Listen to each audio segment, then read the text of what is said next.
Hi, everyone. Welcome to episode 370 of the All Dolphins podcast for this Thursday, September 26th, 2024. I'm not even going to introduce the gentleman to my right or my left, depending on how you sing. Should be my on the other side of the screen. How's that? I was scolded actually yesterday for introducing Chris Perkins from the South Florida Sun Sentinel because he's a man, the myth, the legend, and everybody knows who he is. Hi, Perk. Hey, Poop, how are you, man? Let's talk some good positive stuff today, baby. No, we need pissed off Perk. Pissed off Perk is the man of the people. That's who they want. Perk's in a good mood today. I don't know. Maybe you can get me fired up. Let's see. Okay. Name a damn quarterback already. How's that? Oh, man. Let's start with that. No, here, and it's really difficult. I'm not going to say impossible. To keep jokes coming from certain segments. I wouldn't be one of those. But when Mike McDaniel says part of the reason he has an idea who's going to start on Monday night, part of the reason he's not going to mention it just yet is for competitive advantage. And I mean, it writes itself. No? Yeah. Yes, it does. I'm not going to take the layup there, but it's wow. What advantage? When you have two quarterbacks, you have none, right? Yeah, or in this case, three. No, and okay, so let me set the table here. Skylar Thompson's dealing with a ribs injury. He did practice today, however, on a limited basis, and we'll go through the injury report shortly here. And in the portion of practice open to the media, he did not exactly look terribly comfortable, if I'm going to be honest about it. So it's either going to be him, ribs permitting, or Tim Boyle, who came in to replace him on Sunday against the Seattle Seahawks because he was more familiar, more ready to help out than the other option, who is Tyler Huntley. Let me first ask you this, Perk. You know what? You've actually spoken on this, but if Skylar Thompson can play physically, you're thinking he should get the shot. Do you think he would get the shot?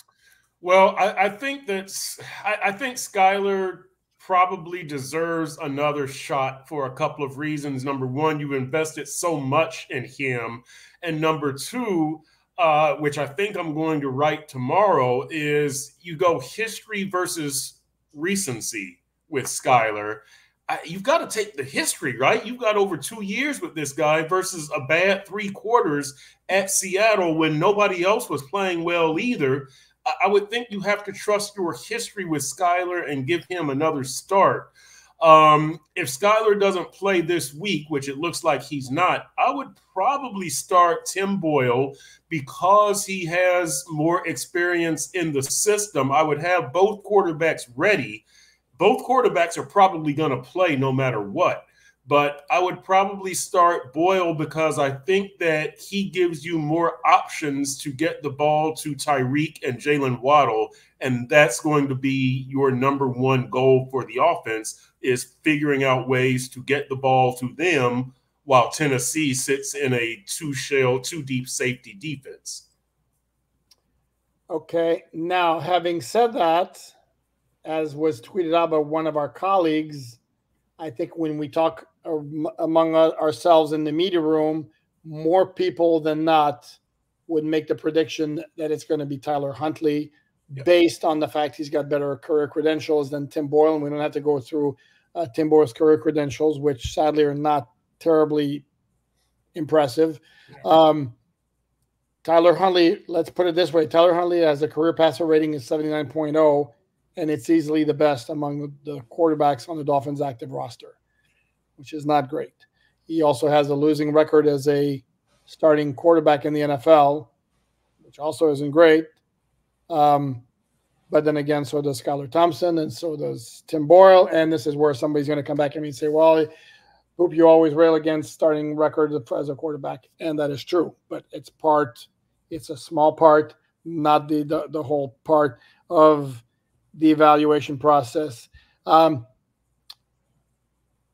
thought, but we're reading between the lines from what Mike McDaniel said, and there wasn't any definitive declaration. I do think Skyler would get the shot if he were able to go. But again, he's dealing with a rib injury. There's a lot of pain involved.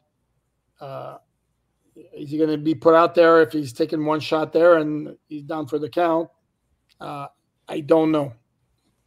And if it's not Skylar Thompson, again, because of the better resume and also the fact that the offensive line right now is a little bit shaky, and there's a Teron Armstead issue. Yep. Does Tyler Huntley not make more sense because he has the escapability in the pocket that Tim Boyle doesn't have? It does. He does make more sense from that standpoint. Here's how I'm looking at it, though. Tim Boyle talked a lot about, well, not a lot. He talked today about how difficult this offense is to grasp and to understand. And I think if you have an extra 2 weeks in the system, it works to your benefit. Tim Boyle is not anything great, but look, most backup quarterbacks are probably going to have a losing record or a bad record. You enter the game at a stressful time that, it's probably a shock when you come in to everybody in the huddle and everything like that. It's worse than a relief pitcher coming in. A reliever, you kind of expect that. That's how baseball is built. A football, you're not built to see that backup quarterback, and it's usually a shock. I'm talking about. Sorry, Perky. I'm talking about record as a starter. Yes. That's what I mean. But even when you come in, like when Skyler came in 2002, or when Teddy came in, it's still a shock. Whether the starter is injured or the starter has been underperforming. It's still a shock when that backup starts the game. And so there's a bit of that, getting used to it. There's some disappointment there. There's all kinds of things. Here's what I look at, Poop, is which quarterback can get you closest to your desired outcome, which is getting the ball to Tyreek and Jalen. I was watching them today as they were warming up. Very little time that we saw them. But I was watching who was able to deliver the ball quickly the best. And I couldn't really tell. It did look like Tyler Huntley was doing it. Snoop Huntley was doing it better. And then I was looking at the 5-step drops. And really during the 5-step drops, I was thinking, sack. You're not going to have time, sack. But I did think that Tim Boyle threw the ball better after the 5-step drop. So I don't know where that leaves you. Our Dave Hyde, who is also a guest host on here, wrote a good column about Snoop, talking about how quickly he gets the ball out of his hand, and 2.4 seconds, and it's around the Tua time and things along those lines. So that does work to Snoop's benefit, but I just think that more of the playbook is available to Tim Boyle. He's going to be better at delivering the ball to Tyreek and Jalen Waddle, even though I think that Snoop gives you the escapability with the legs and might get the ball out of his hands more quickly. I would rather go for the bigger playbook and the bigger and the more numerous options. Okay. But fair to say, I think you would agree with me on this, that if the outcome of the game Monday night depends on the quarterback, that's not a winning formula for the Dolphins. The Dolphins should win because of other areas on the quarterback. Basically, the quarterback's job should be not to lose the game. Right. Okay. Let's address the offensive line. Yeah. Because there's a little history lesson here, because the Titans have two pretty good pass rushers. First of all, their two interior defensive linemen are actually not bad. Jeffrey Simmons and Tavondre Sweat, the massive rookie from Texas. And then you have the two edge defenders who are Harold Landry and then Arden Key. Do you remember Arden Key's place in Dolphins lore? No. Arden Key used to play for the Las Vegas Raiders. Played for the Las Vegas Raiders in the December 2020 game. He was the dude who had hold of Ryan Fitzpatrick's face mask, twisting it sideways when Ryan Fitzpatrick completed the aptly named face mask pass to Mac Hollins. For for 34 yards, tacking on the 15-yard penalty for unnecessary roughness, put the Dolphins in position to kick the game-winning field goal in that crazy, wild, improbable win, come from behind 26-25. That gave them a shot to make the playoffs with a win the following week, or the last game of the regular season at Buffalo, which they didn't do. But that comeback was wild because they were trailing 25-23. They had the ball at their 20-yard line with like 15 seconds left or 25 seconds left, and they were able to win. But that was Arden Key, and there is your Dolphin history lesson. With that, let's move on to the injury report. The Dolphins have 11 players on the list. One of those is, we're going to have to mention him because he is on there, but it's not a big deal. Calais Campbell, first practice of the week, vet rest, DNP. The other 5 players who did not practice: Teron Armstead, concussion; Kendall Fuller, cornerback, concussion; David Long Jr., hamstring. And we can hear the snickering coming out of Tennessee on that one, and we can address that a little bit later too. And then cornerback Saran Neal, hamstring. 5 players were limited: cornerback Storm Duck, shoulder; fullback Alec Ingold, shoulder/knee; Skylar Thompson with the ribs; Raheem Mostert with a chest injury; and then Malik Washington with the quadricep injury. I guess the thing that jumps out here is 3 cornerbacks down. Yes. Okay. Perfect. Yeah. Oh, yes. That does jump out at you. And look, here's the big deal. There is that the cornerbacks that are remaining are Ethan Bonner, who is on the 53, and then Isaiah Johnson and Nick Needham, who are both on the practice squad. Last week, you'll remember that when, I'm trying to get this right, when Jordan Fuller went out, then Storm Duck came in, and he played the boundary, and Kader Kohu stayed in the slot. Then when Storm Duck went out, Saran Neal came in, he played the boundary, and Storm Duck stayed in the slot. And Kader Kohu stayed in the slot. I knew I would mess it up. But now you have a situation where Saran Neal is injured. And so, you're looking at DeAndre Hopkins here. And I'll tell you this, Poop. So I was asking a secondary player today in the locker room, just kind of chatting. I said, so let me get this straight. The plan last week was Jalen Ramsey was shadowing DK Metcalf. And he said, yes. And I said, so what happened on the 2 plays where DK got loose? And he said it was just a miscommunication. And so we know on the one play that Javon Holland bit, on the touchdown, Javon Holland bit. And I said, so what happened on the other one when Jordan Fuller is lined up across from DK? And I said, and I'm looking at the film, and I'm seeing Jalen Ramsey looking at the sidelines doing this and saying, is this correct? You don't want me on DK? And you could tell that they kind of, off camera, they kind of said yes. And so you saw, Jalen Ramsey do like this, and there goes the 21-yard pass. Now, granted, it was a broken play. Geno Smith scrambled and found DK Metcalf on Jordan Fuller. But my point is, Ramsey was able to keep Metcalf under control, but when he didn't, it was bad results. And so that's a long way of saying with DeAndre Hopkins might be your only receiver to worry about for Tennessee. But I just think if Ramsey isn't on them, then it's potentially bad results, and because of the other people that he's matched up against. And I'm very wary of that with this cornerback situation. Yeah, except he's not the only wide receiver to worry about, because they have Calvin Ridley and they have Tyler Boyd, who's a very good slot receiver. By the way, but who's Jordan Fuller? Why do I keep doing this, man? Kendall Fuller. Why do I keep calling him Jordan Fuller? Thank you. Wow. And by the way, he had great coverage on the 22-yard reception down the sideline, except he never turned around. Right. And Metcalf made a great catch. Right. Correct. I do respect, the Tennessee receivers, the whole Tennessee receiving core. I just don't think that there's many number 2s in the league that can beat you. I don't think Jalen Waddle can beat you. I do have great respect for those guys, but I do think that D-Hop is really the one that you have to watch out for. And I know he's up in his career and everything like that, but I think he's the guy that can beat you, and that's the one that you need to have Ramsey matched up with him as often as possible.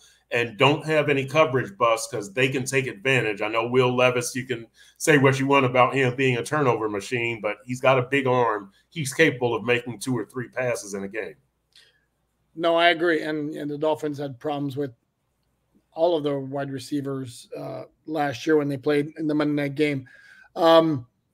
Raheem Mostert's missed the past 2 games. The fact that he was out there limited on the first practice of the week is an encouraging sign as far as maybe him being able to come back, maybe get the running game going a little bit, even though to me is Jalen Wright's got to get more carries if he's going to be popping at 8.5 yards per carry, which he did on his 2 attempts against Seattle.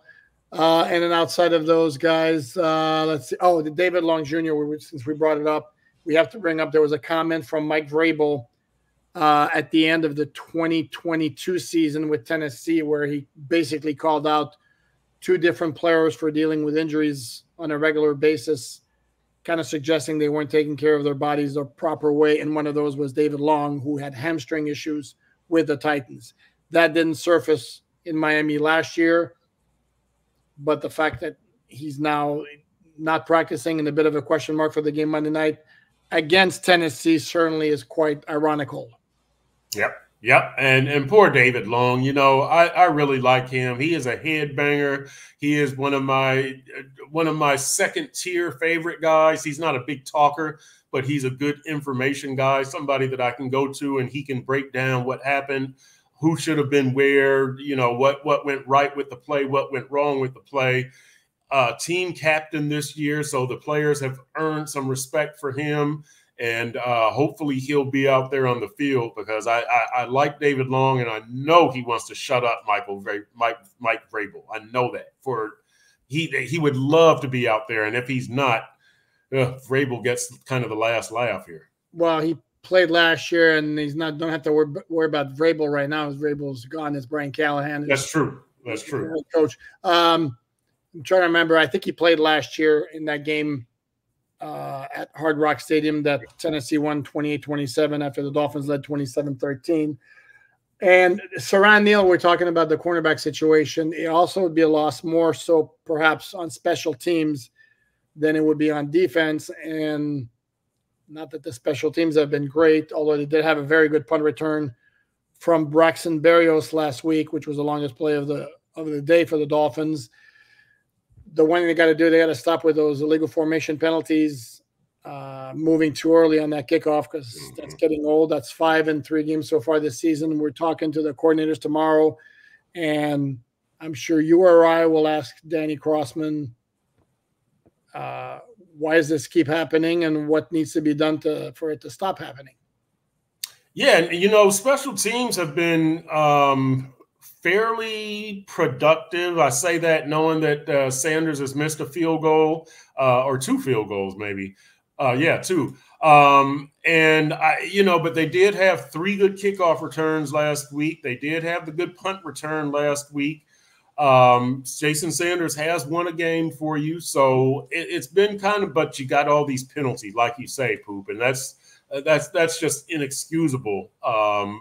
Because they're not effort penalties. They're kind of like knucklehead penalties. They're like things that you should know. I mean, hold your water. Just be there. Just stay still till the play starts. I don't understand what's so difficult about that.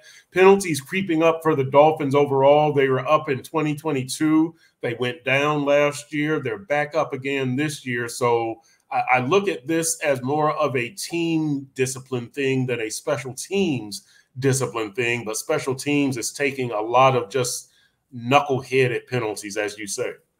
You like that word? You like the word knucklehead? I do. That's a favorite for me. Okay, a couple of other news items. The Dolphins filled their practice squad on Thursday morning. They signed, pardon me, Neil Farrell, who last played for the Kansas City Chiefs. The Chiefs actually had traded a draft pick to the Las Vegas Raiders to acquire him. And I was told that he just, which is clear from the fact that the Chiefs released him, but he didn't just pan out, didn't provide what the Chiefs had hoped. And on the flip side, a new member of the Chiefs practice squad is tight end Jody Fortson Jr. Yeah. If you know the name, he was with Dolphin training camp, looked really, really good in minicamp as far as I was concerned. And then training camp started, and he was dealing with injuries a little bit. And when he was on the field, it just was the performance just wasn't there. And to me, it was basically a matter of time before he got cut. It's a shame, man, because they could use some more athleticism. But Poop, what happened at this tight end position? Man, I mean, these guys are, penalties and dropping passes. And Jonnu Smith, if I'm not mistaken, he wasn't even in on that first goal line stand, the first goal line possession after the Kohu interception. So we'll get an answer for that tomorrow. But, man, and Tanner Conner, I will say that on the first kickoff return last week, he slipped. I'm not sure if he should have had contained or Elijah Campbell. I will ask Danny Crossman tomorrow. But Tanner did come back on the next kickoff return and have a good tackle. And then, if I'm not mistaken, on Braxton Berrios' long punt return, I think Durham Smythe and Tanner Conner had good blocks to help spring them. So I think the tight ends were decent on special teams, but boy, from scrimmage this year, they've been rough. One of the sacks that Skylar Thompson had, Durham Smythe missed the initial block, and then Robert Jones, it looked like, was supposed to pick him up from the backside, and he goes right around Robert Jones. And so it's, again, the tight end, I'm not sure what Durham was, his initial responsibility was, but from looking at it, he missed it. And so that goes on Robert Jones also, but the tight ends, wow, they're off to a rough start this season. Yeah, and that play looked like it may have been designed to be like Smythe chipping him and Jones coming over, and exactly how much Smythe was supposed to have slowed him down, don't know, but he got past him pretty quickly, and Jones couldn't get there on time. And then on the first, second, and 1 of the game, where Thompson was pressured into an incompletion, well, that happened because Julian Hill got beat immediately by one of the Seattle Edge defenders. Let's move on to the Tennessee injury report. They had 2 players who got rest days. That was the aforementioned DeAndre Hopkins and then cornerback L'Jarius Sneed. You may remember him from his Kansas City Chiefs days. He is now with the Tennessee Titans. Not practicing was cornerback. I have to look here to get the name. Oh, Chidobe Awuzie, sorry. He's got a groin injury, did not practice. And I was told by John Glennon on this very podcast Tuesday when we did Behind Enemy Lines. And if you haven't seen it, check it out. John was very good, as all of our guests are. Free plug. And then also not practicing. This one I'm going to keep an eye on, and we all should keep an eye on. The also aforementioned Jeffrey Simmons has an elbow injury, and that dude's a player. And then listed as limited with a face injury, safety Amani Hooker. And Perk, you have to tell me if you have ever seen before on an injury report somebody listed with a face injury. I have not. I was wondering, and I didn't do any research to see it. Like, is this a cheekbone? Is there, like, what in the heck is face? I mean, but yeah, I think that's my first face that I've seen on the injury report. Right? I made the joke. What happened? He cut himself. Can't even get it out. Did he cut himself shaving? Right. That might have been a good joke had I actually been able to get it out, but such is my lot in life. That's it. I'm so depressed. Let me look it up real quick here. Yeah, face is just kind of a weird category. While you look that up, let me say a couple of things today that are in the sunsentinel.com notebook. There were 2 plays, Poop, that you might remember from the game where it looked like there were premature whistles and the Dolphins stopped playing. And I did ask like 3 or 4 offensive players about that today, and they said, yeah, you're exactly right. One of them was a third down play. I had one offensive player tell me he thought one of the whistles might have come from the stands. But there was the one where Kendall Lamb, it looked like he had a false start. That was the third down play, and the flag comes out, and the Dolphins kind of stop playing, and the Titans keep going. And that was the one where the linebacker Boye, he got the sack. Boye Mafe got the sack, and then the other one was a run, a 1-yard loss for Devon Achane.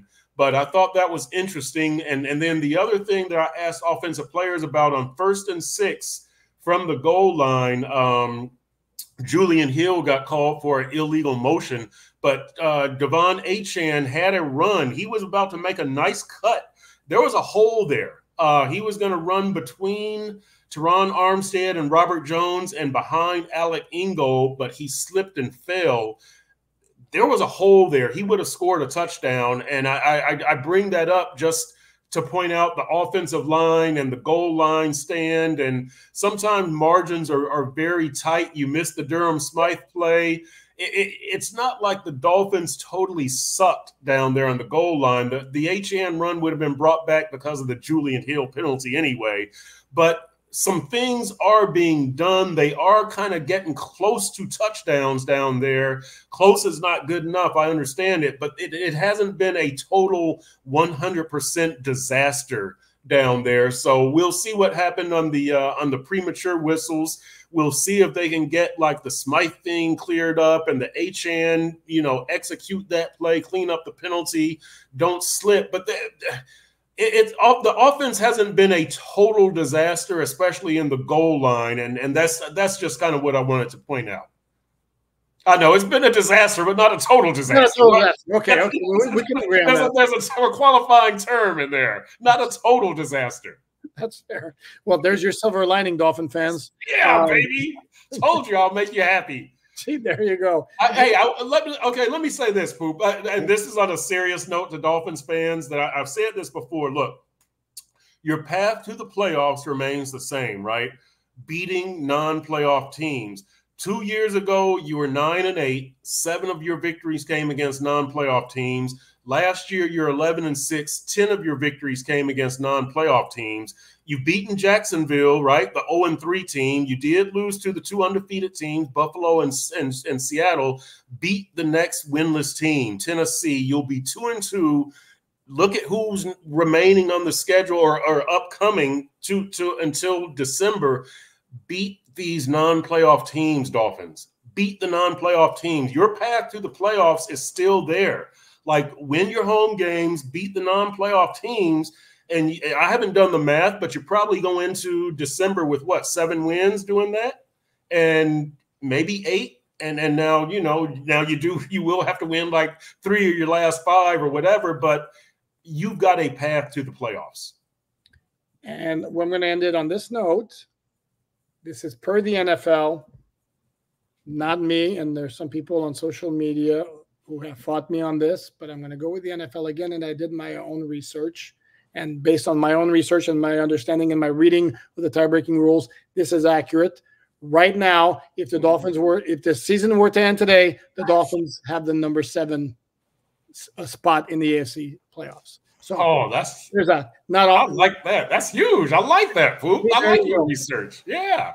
And right now they would play at Buffalo in the first round of the playoffs. Oh, I don't like that. You don't like that one. You get the playoffs. Come on. Get in the tournament and make something happen, baby. There you go. Okay. On that note, we're going to wrap it up. Thanks again, Perk, as always. Gang, please like, subscribe, all that good stuff. Particularly subscribe. We got to get that subscription number up. The goal was 15,000 by, let's make it 15,000 by the end of October. Can we make that happen? I would appreciate it. So until next time, thanks everyone. And here we go. Good night.